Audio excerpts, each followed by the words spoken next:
messieurs, bonsoir. Nous sommes ravis de vous retrouver pour cette nouvelle saison de Code 24, le magazine francophone de la rédaction de Futur TV en partenariat avec France 24. Code 24, votre code d'accès à la planète info. Passons tout de suite au sommaire de cette édition.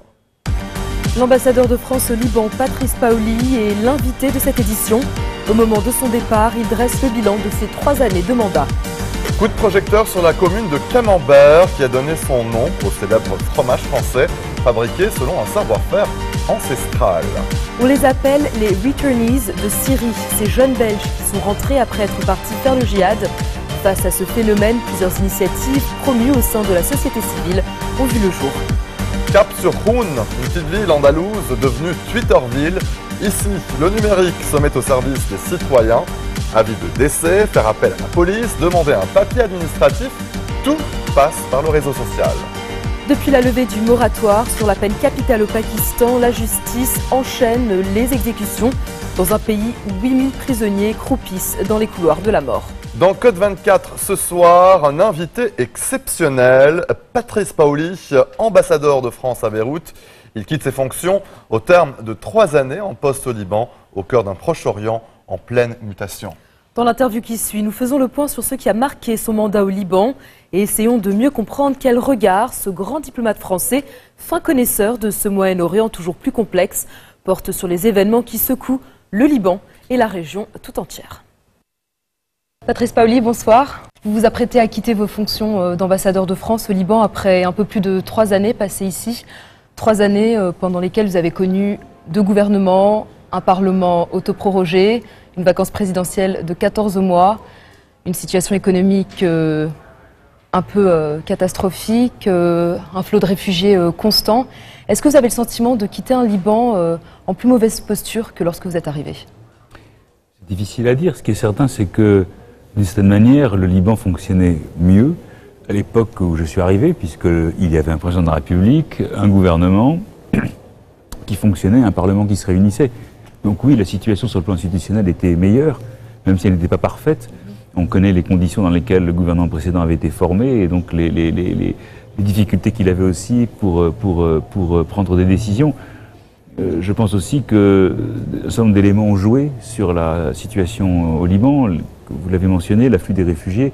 Quand je suis arrivé, il y avait un nombre de réfugiés relativement modeste. Il y en a maintenant entre 1,3 million et 1,5 million, selon les chiffres qu'on a, peut-être plus, si tout le monde n'est pas enregistré. C'est colossal. Donc le pays a eu à faire face aux conséquences des crises régionales, de la guerre en Syrie, à une crise institutionnelle qui est liée en partie au contexte régional, même si ce n'est pas le seul déterminant. Je pense que les déterminants internes sont aussi très forts. Mais donc oui, le pays est à la fois en situation plus difficile et en même temps à résister d'une manière absolument incroyable à des défis que peu de pays auraient été en mesure de surmonter. Premièrement, l'afflux des réfugiés. Qui pourrait tolérer d'avoir sur son territoire l'équivalent d'entre 20 et 25%, selon la façon dont on calcule, de sa population, en plus, avec des infrastructures déjà déficientes dans bien des domaines. La situation sécuritaire a été très mauvaise pendant tout un temps. Moi, quand je suis arrivé, il y avait des alertes presque tous les jours. Vous vous souvenez des conditions dans lesquelles 2 imams avaient été tués à un barrage de l'armée. Je venais d'arriver dans des quartiers de Beyrouth où des coups de feu ont été entendus dans l'après-midi en réaction et donc tout résonnait, tout était susceptible de produire une éruption de violence. On a eu des événements comme l'enlèvement des pèlerins chiites qui a débouché sur des manifestations, des gens qui brûlaient des pneus. Il y avait beaucoup de manifestations, donc de mécontentement, beaucoup d'atteintes à la sécurité. Il y a eu beaucoup d'actions terroristes aussi. Il y a eu l'assassinat d'Oussama el-Hassan qui a produit dans la ville quand même une série d'un enchaînement de situations difficiles, dont notamment dans le quartier où nous sommes. Et puis depuis le mois de janvier, plus rien. Et donc depuis le dernier attentat à Tripoli, donc il y a des choses qui vont mieux. La sécurité est d'une certaine manière, et j'espère que ça va durer, mieux assurée aujourd'hui puisque nous n'avons plus d'alerte, il n'y a plus cette volatilité de la situation, même si nous savons qu'il y a des situations plus complexes dans certains endroits, notamment dans la région d'Ersal, puisque nous en entendons parler régulièrement.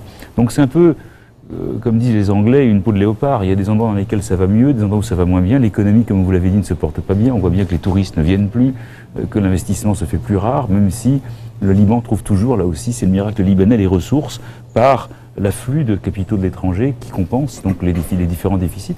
une banque centrale qui a mené une politique extrêmement sage aussi et appropriée de soutien à l'économie, etc. Donc c'est un petit peu un bilan un peu nuancé. Et c'est vrai que la préoccupation principale vient du fait que le pays est sur le plan institutionnel pris en otage de problèmes politiques, de rivalités politiques, et que c'est parfaitement regrettable pour le pays et pour les citoyens. Justement, et la France a été très active dans le dossier de la présidentielle, avec le groupe d'amitié franco-libanais, les allers-retours des politiciens libanais à Paris, les visites diplomatiques de Jean-François Giraud. Vous-même, vous avez rencontré à plusieurs reprises des responsables libanais ces derniers mois pour en parler, pour essayer de débloquer la situation. Mais un constat, vous quittez sans que le Liban, en tout cas, ait réussi à se doter d'un président de la République. Est-ce qu'à votre avis, dans ce contexte, les Libanais ont perdu la chance d'élire un président 100% libanais? Non, je ne pense pas. Je pense que vous venez de poser la question assez clairement. Je pense, et je l'ai dit et répété au cours des derniers jours, dans ces derniers jours de mon séjour à Beyrouth, où on est vraiment un peu venu des bilans, et je le fais avec vous dans ce contexte aujourd'hui. Je pense que les Libanais ont toujours les clés d'une partie de la solution, parce qu'on ne peut pas dire comme ça que tout repose sur les Libanais. C'est vrai que le contexte régional a toujours influé sur le Liban, on le sait très bien, et que les liens que les uns et les autres entretiennent avec l'extérieur peuvent encourager ou augmenter ce poids de la situation régionale. Mais je pense que si les Libanais voulaient s'entendre, ils pourraient très bien le faire et trouver les clés, peut-être ne pas tout résoudre, et je ne pense pas qu'on va... mais commencer par le commencement, c'est-à-dire avoir un peu plus d'unité et un peu plus une vue un peu plus collective des enjeux du pays. Et donc déterminer, je pense, qui pourrait être un président, effectivement. Je pense que les Libanais pourraient très bien s'entendre. Bien sûr qu'il y a des blocages extérieurs. Je pense que les principaux blocages sont internes. Alors on a fait beaucoup d'efforts, oui. On n'a pas fait d'efforts, on n'a jamais eu la prétention, ni l'intention d'ailleurs, de désigner un président.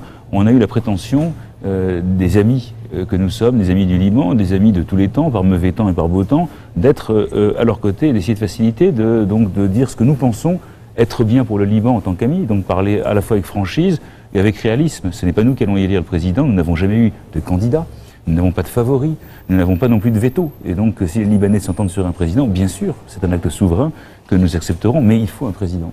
Et donc c'est ça le message que nous avons porté, parce que nous ne pouvons pas considérer cette situation comme normale, et elle a des implications sur la sécurité, sur la vie du pays. Or, la stabilité du Liban nous importe. Donc, sans des institutions qui fonctionnent, ce pays peut peut-être connaître des difficultés dans les années qui viennent. Heureusement, la sécurité est assurée. Heureusement, il y a eu des grands progrès sur ce plan-là. Il y a eu des moments où le gouvernement a pris des mesures importantes à Tripoli et ailleurs.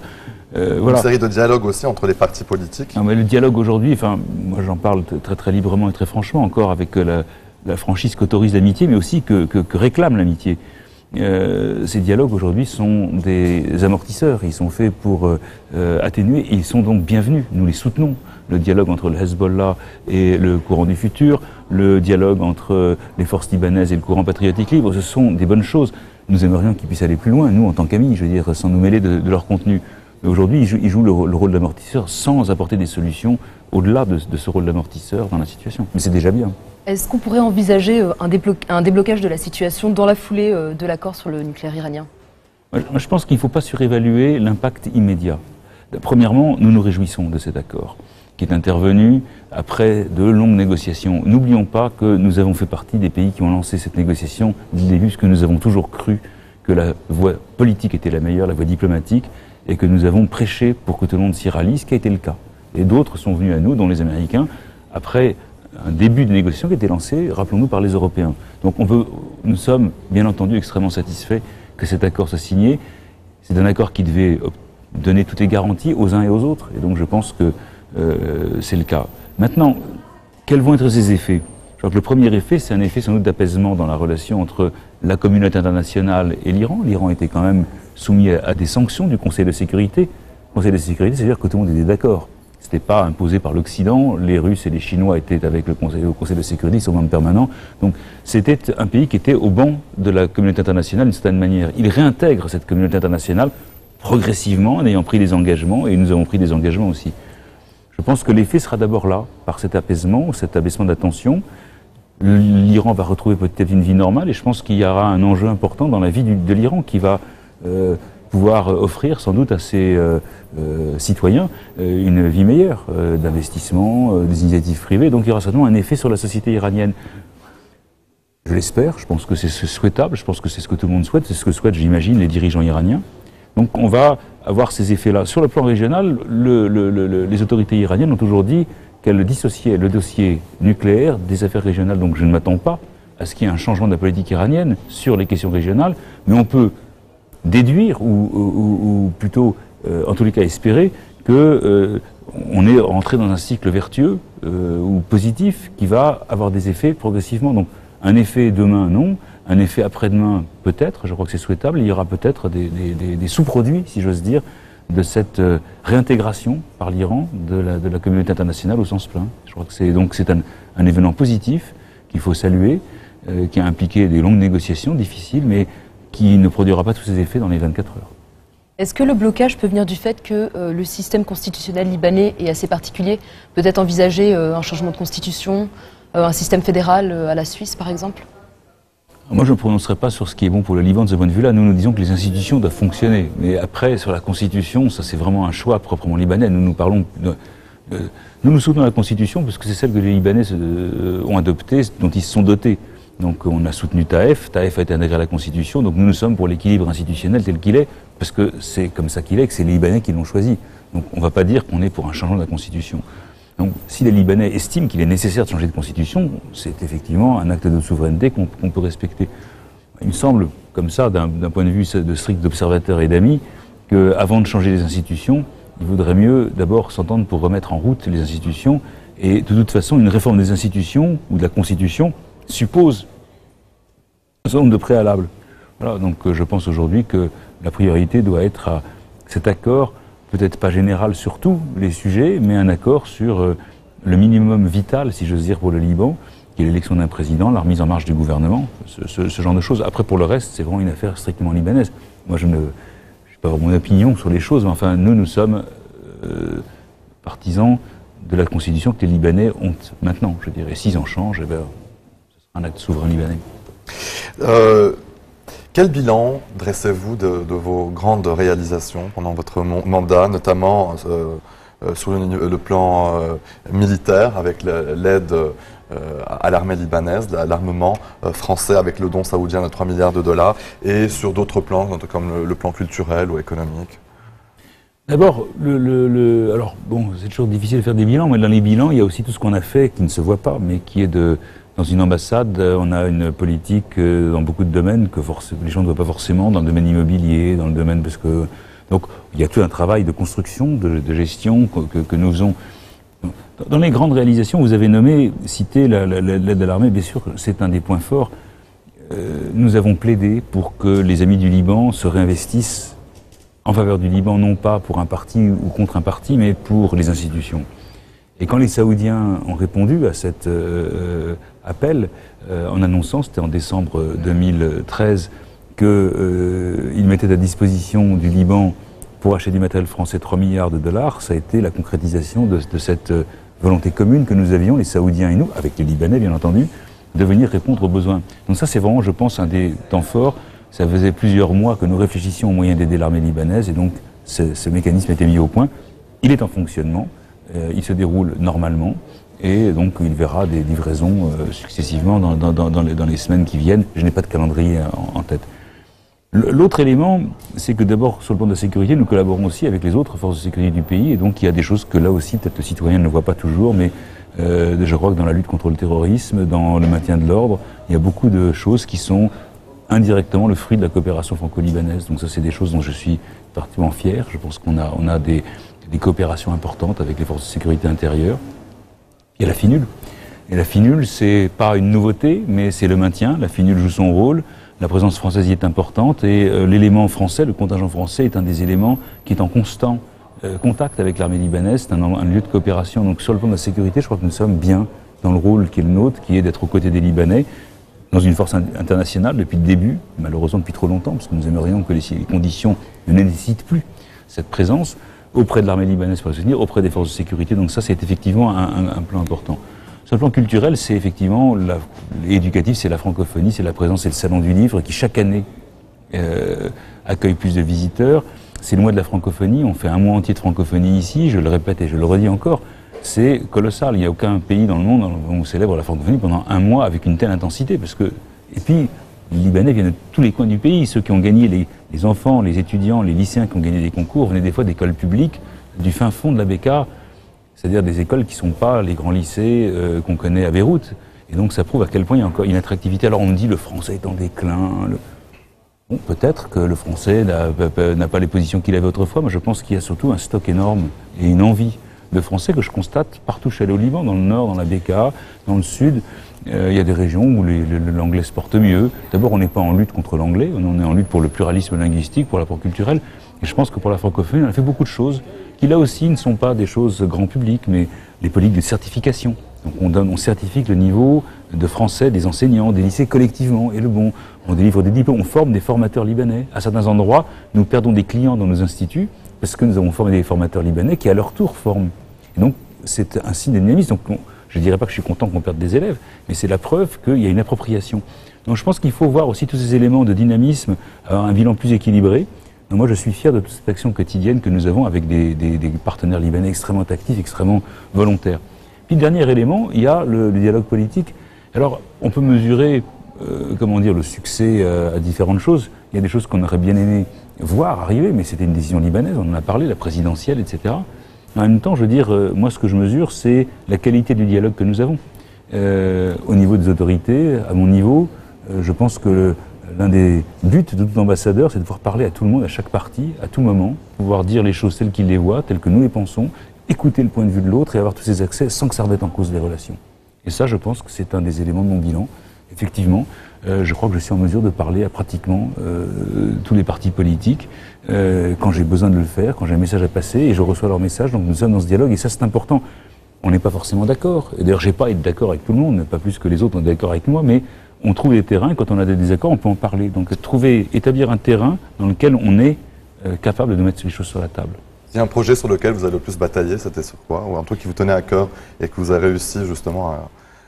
Je vais parler de quelque chose que je n'ai pas réussi, parce que ça me tenait beaucoup à cœur. C'est les projets d'aide de développement, de l'Agence française de développement, qui nécessitaient des décisions soit du gouvernement, soit de l'administration, soit des votes au Parlement, qui n'ont pas eu lieu, en raison du gel des institutions, du Parlement.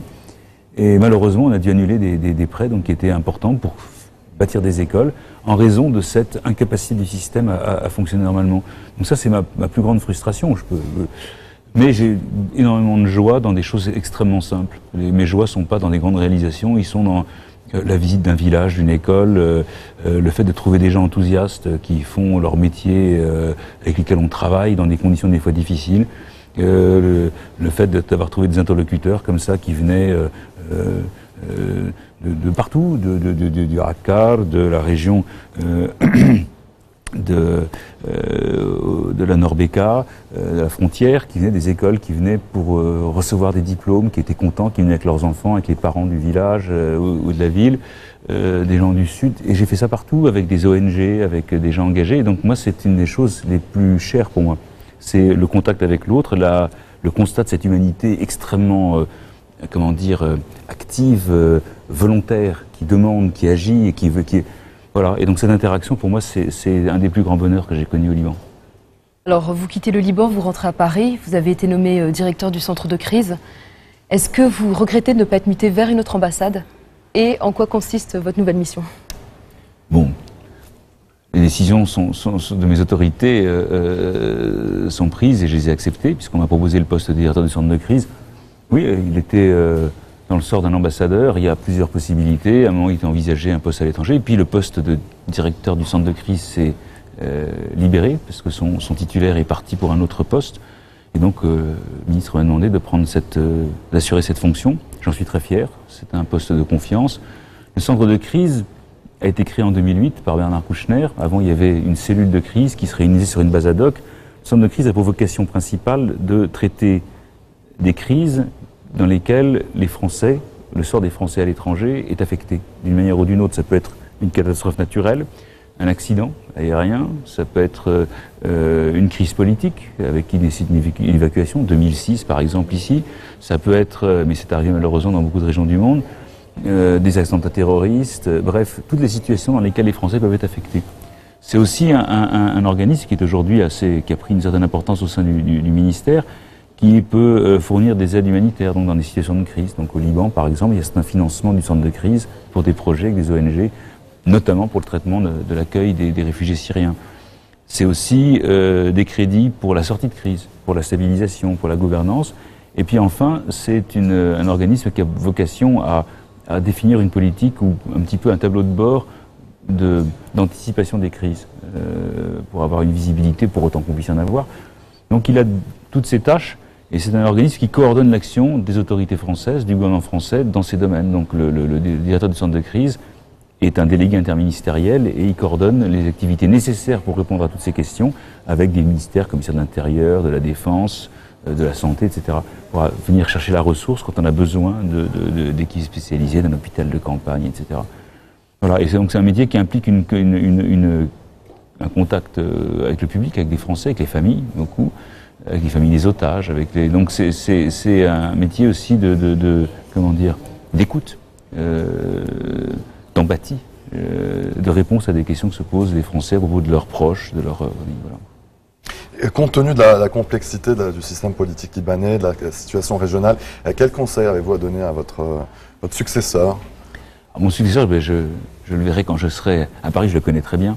C'est un ami, c'est quelqu'un que j'estime beaucoup, qui connaît bien le Liban, qui y a vécu, qui est comme moi arabophone, donc on appartient à la même famille du Corps d'Orient. Donc c'est beaucoup d'éléments qui nous rapprochent. Moi je crois que véritablement j'ai pas vraiment de conseils à lui donner, parce que je pense qu'il sait, et on en a déjà parlé beaucoup, on en reparlera dans les jours qui viennent. Je pense que ce que je vous ai dit tout à l'heure, c'est-à-dire avoir cette...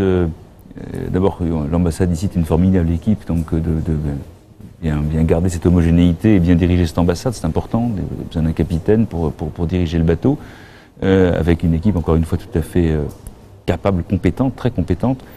Avoir toutes ces relations avec les interlocuteurs libanais, être capable de parler à tout le monde et de se faire entendre de tout le monde. Je veux dire, même si on n'a pas de résultat de ce qu'on fait, je veux dire, mais c'est de passer les messages. Voilà. Et puis d'écouter beaucoup quand on arrive. D'écouter, d'absorber, et pour bien prendre la mesure du paysage, du théâtre dans lequel on va se trouver pendant quelques années. Voilà, donc je crois que tout ça il le sait, je veux dire, il connaît déjà bien, mais il y a toujours cette phase aussi d'apprentissage. Quand on est en poste, c'est différent d'être à Paris, il y a toujours cette connaissance plus fine. Et puis voilà, après il y a la découverte qui est toujours le moment le plus passionnant, quand on arrive d'avoir tout à découvrir, même si on connaît le pays. Alors justement, au moment de votre départ, est-ce que vous avez l'impression de mieux comprendre, de mieux connaître le Liban et la région? On dit souvent que si vous comprenez le Moyen-Orient, c'est qu'on vous l'a mal expliqué. Oui, alors moi je suis pas... je trouve que la formule est très belle, mais je suis pas tout à fait d'accord. Je pense qu'il y a toujours des explications très rationnelles des choses. Ce qui n'est pas rationnel peut-être, ce sont des fois les haines, mais elles existent dans tous les pays du monde, ce n'est pas propre au Proche-Orient. Et quand on voit les conflits confessionnels aujourd'hui, le drame de la haine qui se développe, peut-être qu'on a du mal à comprendre, mais ça se trouve dans l'humanité partout, je veux dire, et c'est pas propre au Proche-Orient. Non, je pense que, oui, je connais mieux le Liban, certainement, mais quant à comprendre, oui, je pense qu'il y a des choses qu'on comprend, puis il y a des moments, je veux dire, on n'est pas forcément dans les mêmes logiques personnelles, ou voilà. Il y a des pays qui me paraissent plus difficiles à approcher. Le Liban est complexe, mais je pense que c'est pas incompréhensible. Moi, je dois l'expliquer à mes autorités régulièrement, alors... Des fois, ils sont bon, ça va encore être compliqué, etc. C'est vrai que c'est compliqué, bien sûr, c'est complexe en tous les cas. Mais oui, je pense que je comprends mieux le Liban qu'avant, certainement beaucoup mieux, et que je le connais en tous les cas beaucoup mieux. Voilà, et puis que si je devais écrire, je pense que j'arriverais à écrire, parce que c'est ça, en fait, je trouve que la meilleure mesure de ce qu'on est capable c'est de savoir si on peut écrire, expliquer. Parler, la parole est libre, elle bouge, on peut changer un mot, etc. Quand on écrit, la pensée se fige, elle doit être précise, et là, c'est là qu'on s'aperçoit. Je pense qu'on a toujours réussi à l'ambassade à expliquer à nos interlocuteurs à Paris les choses. Alors peut-être que on simplifie, peut-être. Mais... Peut-être rapidement, on va vous poser maintenant quelques petites questions. En un mot, votre meilleur souvenir? Au Liban? Oui. Ouh là là, il y en a trop, je veux dire, trop de meilleurs souvenirs. La fête nationale, les fêtes nationales, notamment celle de cette année, très très beau moment de joie.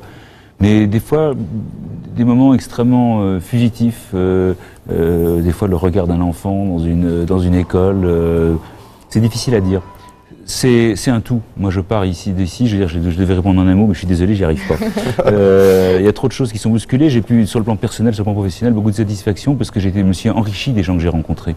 C'est ça ma principale joie ici, c'est d'avoir rencontré beaucoup de gens, de m'être enrichi de leur connaissance, de leur contact, dans tous les domaines, la vie politique, le travail culturel, la musique. Voilà, alors justement, vous êtes musicien, mélomane, vous avez un groupe ici, The Funky Blues Brothers. Vous les laissez derrière, vous partez? Voilà, je partirai d'ici au lendemain d'un dernier concert. Ah oui, c'est très triste, oui, parce que on fait pas de la musique pour faire de la musique, on fait de la musique aussi avec des gens avec qui on a envie de faire de la musique. Et donc là, il s'est créé quelque chose, une chimie qui nous unit. Alors on se retrouvera, bien sûr, c'est pas fini, mais la vie de notre groupe ici maintenant, oui, on tourne une page. Un plat libanais qui va vous manquer? Il me manquera pas parce que je pourrais le trouver à Paris, mais moi c'est la kobenaye qui a toujours été mon plat favori. Je crois que je vous l'avais déjà dit il y a quelques mois. Ça reste un des plats favoris. Et puis le batrach que j'aime beaucoup. Batrach. Et puis peut-être un dernier message aux Libanais. Aimez-vous, surmontez vos différences. Je l'ai dit et redit. Puisqu'on est dans les jours qui sont de notre fête nationale, liberté, égalité, fraternité. Bon, fraternité, c'est le mot essentiel, et que les Libanais prouvent par la fraternité qu'ils doivent avoir entre eux. Je veux dire qu'ils ont les ressources pour éloigner les dangers et trouver les ressources en eux-mêmes. Moi, je crois que c'est ça mon message. Et dernier mot, merci à tous mes amis libanais pour l'accueil qu'ils m'ont réservé. Et ça a été 3 années d'une intensité particulière dont je ne sais que je ne la connaîtrai pas dans d'autres postes. Merci à vous et en tout cas, merci de votre accueil. Très bonne continuation, en espérant qu'on ne vous revoie pas au Liban en tant que directeur du centre de crise, mais peut-être juste en tant qu'ami du Liban. Voilà. Mais Inch'Allah, je reviendrai. Voilà. En tous les cas, c'est mon souhait. Merci, monsieur l'ambassadeur. Merci à vous. Restez sur Futur TV, Code 24 revient juste après la pause. A tout de suite.